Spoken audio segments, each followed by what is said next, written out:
Hey everyone, and welcome to another tutorial. Today I will show you how to create a background animation for your own animations. As an example for the animation, I used the stickman animation from my last two tutorials. So this is also the third and last part of my tutorial series, and if you haven't watched the last two videos yet, and if you want to join this community, you can subscribe to this channel, of course, and maybe we will hit the 50,000 subscribers this month.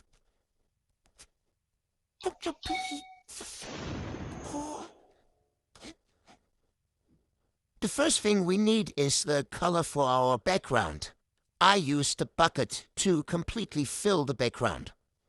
I have also separated the ground in the sky with a black line. With the bucket, you only have to click once on the screen, and then the background is filled with color. After that, I double-click on the lasso to select the background. Then I copy it and paste it into the other frames.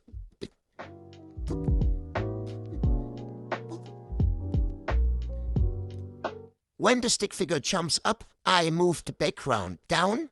You can move the background by using the lasso again. As soon as the stick figure is in the air, we only need a blue background for the sky, as the ground is no longer visible.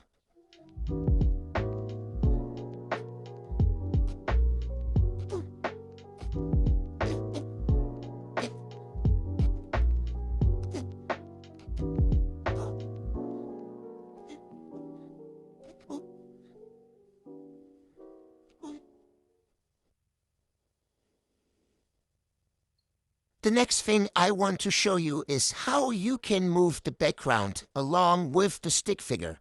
In this scene, the stick figure is crouching down. Because it is moving down, we now have to move the background up, so that it looks like the camera is moving along with the stick figure. This also means that if the stick figure moves up, we have to move the background down. To move the background, we use the lasso again. As soon as you move the background upwards, a small area will be uncovered and you will see white space.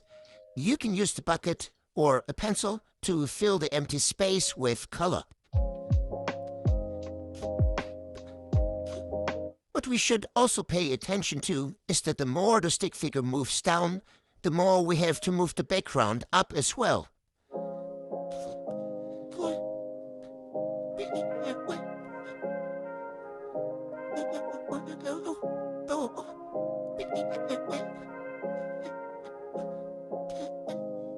The last thing we have to do now is to move the stick figure upwards. Otherwise, only the background will move, and it would look as if the stick figure no longer stands in the same position.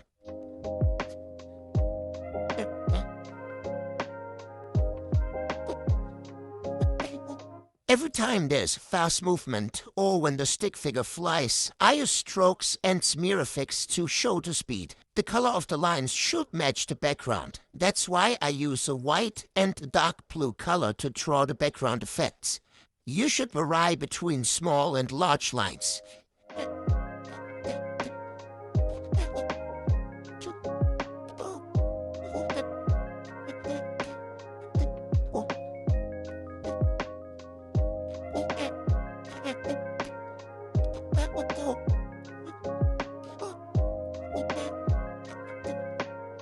Stick figure stops on this frame. That's why I only draw a few smaller strokes under the figure to have a smooth transition from the fast movement to the slow movement.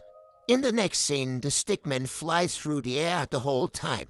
That's why we need a lot more wind/smear effects in the background here. That's why I draw 4 different background effects in 4 frames, which I then copy and paste into the other frames one after the other. So it's like loop.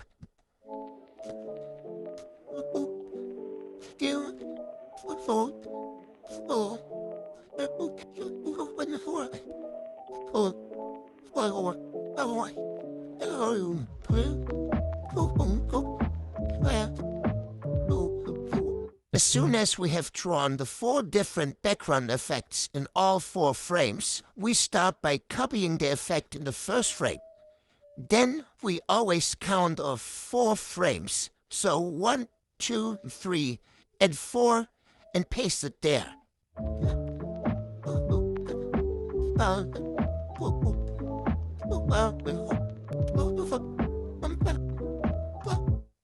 Then we come to the second frame. Copy the smear effect and paste it into every fourth frame again. We then do this with the other two until all frames are filled with a background effect and we have a loop.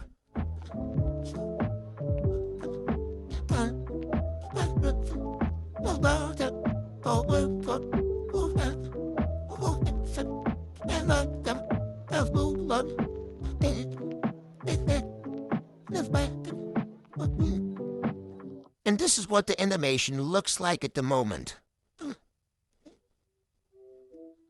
Last but not least, I want to show you how the stick figure can interact with the background by adding some obstacles. For example, I draw large rocks that the stick figure has to fly past. I start by drawing the outline and use a dark brown color. The outline is a bit wavy so that it looks more like a rock. At drawing a few shapes and lines, I add a few details that better represent the stony nature of the rock. As you can see, the rock takes up almost the entire background because it is so close to the camera. After you are done with the details, you can use the bucket, search for a lighter brown, and add it to the rock. Now we can use the lasso to mark and copy the rock. Then we go to the previous frame and paste it there. We also move it slightly out of the picture as the stick figure moves toward the rock, and the rock comes more into the picture from frame to frame. Now we go to the following frames. Here we also add the rock, but move it to the other side of the picture. We want the rock to move fast because the stick figure flies past the rock quickly. That's why we have to move the rocks far apart of the frames. If they were close together, they would only move slowly out of the picture. Now that we have moved the rock to the left, spot has become empty, which we have to fill with the bucket. Then I draw a few smear effects on this area with the dark brown as the rock moves quickly. Then I copy the rock again, move it to the left, fill the empty area with color, and add a few strokes again. In the next frame, I add the color of the rock to the whole background and draw some smear effects again, because the outline of the rock has moved out of the picture now. And then I'll do the same again in the next frame. The stick figure has now passed the rock almost completely. That's why I'm going to draw the end of the rock in the next frame and do it in a similar way as the beginning of the rock.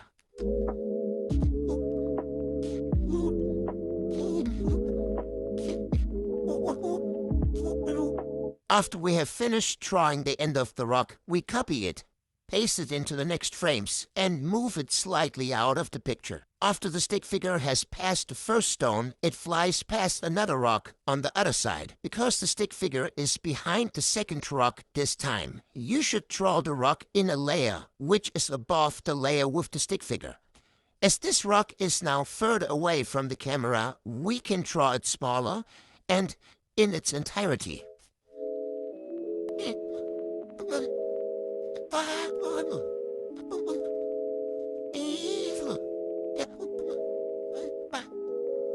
When you have finished drawing the rock, copy it and paste it into the other frames, then move it from right to left from frame to frame.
And that's it for today's tutorial. I hope you were able to learn something new about animation.